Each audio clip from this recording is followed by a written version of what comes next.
तलवारीचा घातक शस्त्र घेऊन मित्राचा वाढदिवस साजरा करणाऱ्या 6 तरुणांना दर्यापूर पोलिसांनी अटक केली। गुप्त माहितीच्या आधारे पोलिसांनी ही कारवाई केली।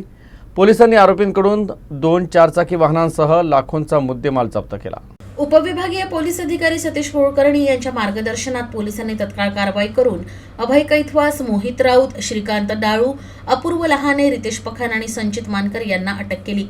तपासादरम्यान सार्वजनिक ठिकाणी तलवारीनं केक कापणं, विना नंबर प्लेटची वाहनं वापरणं, भरधाव वाहन चालवणं तसंच शहरात दहशतीचं वातावरण निर्माण करण्याचा प्रयत्न केल्यानं त्यांच्यावर गुन्हा दाखल करण्यात आलाय।